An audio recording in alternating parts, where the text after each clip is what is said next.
My oh my. Here we are again. Hello.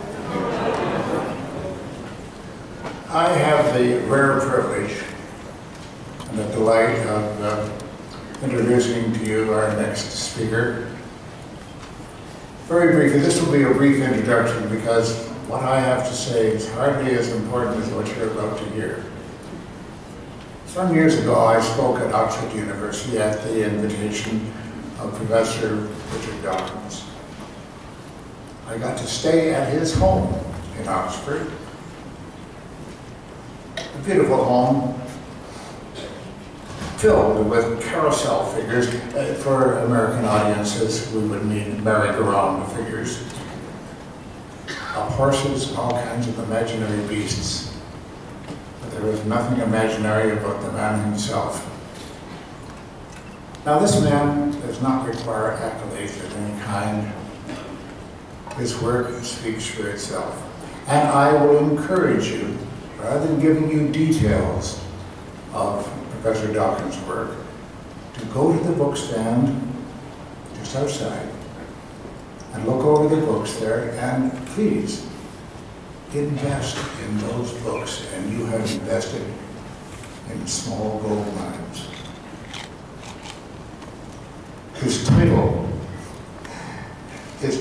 invokes all kinds of wonder and delight.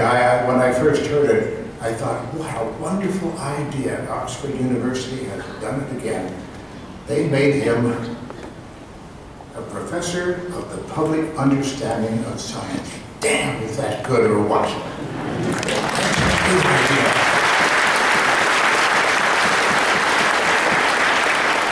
We need to appoint some people like that with that title, because the onus is on you to get out there and do exactly that, and he has done that, as you will shortly see. He's a best-selling author. Two of his books that are my favorites are The Blind Watchmaker, the first of his books that I read, and recently, The God Delusion.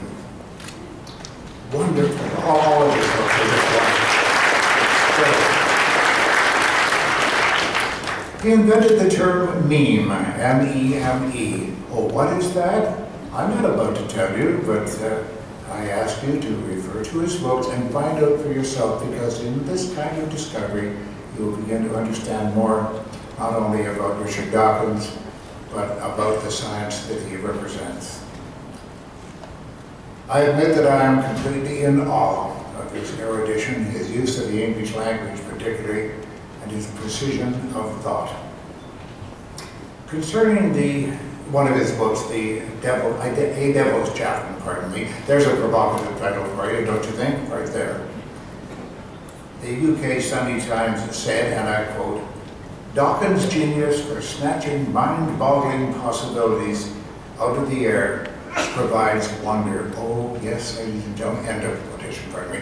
Yes, ladies and gentlemen, that does. He provokes wonder every time that he speaks, and you're about to hear him. Share that wonder with me, the wonder that he provokes. Ladies and gentlemen, it is my great privilege to introduce to you Professor Richard Dawkins.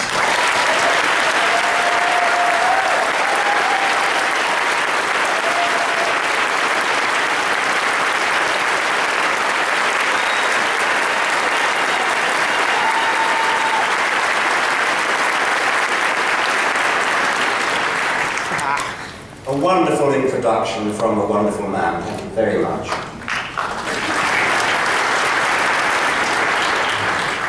First, a couple of announcements. I've been asked to announce that my foundation, RDFRS, is partnered with MAAF, the Military Association of Atheists and Freethinkers. That's Atheists and Freethinkers in the United States military. We're partnered with them to send care packages to soldiers in the field, which include, of course, a certain amount of literature. I've been asked to ask you to, if you wish to enclose any messages of support to soldiers in the field, to stop by the the table of the secular coalition of America and contribute your message.